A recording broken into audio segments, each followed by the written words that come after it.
1936 жылы салынған ғимарат. Бұл жерде 3 оқу кабинеті бар. Бастауыш сыныптар оқиды. 2 кезеңде.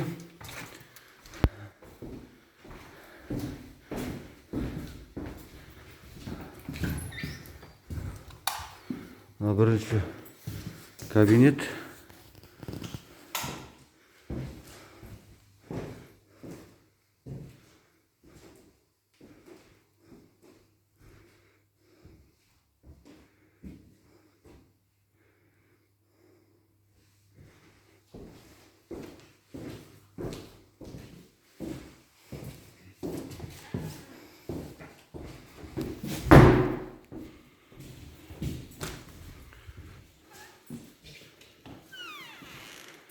Екінші кабинет.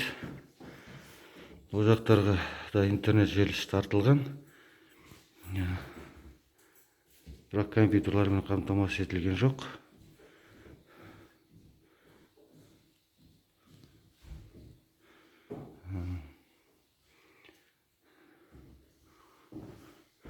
Бұл жерде кабинеттердің ауданы 37-де 4, 36-да 5.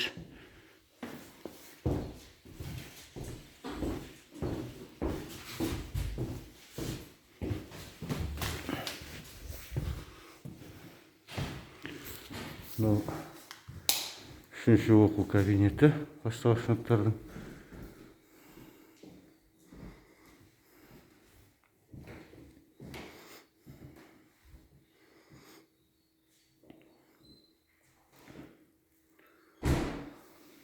Он 16-17 оқушыдан сыйымдылығы.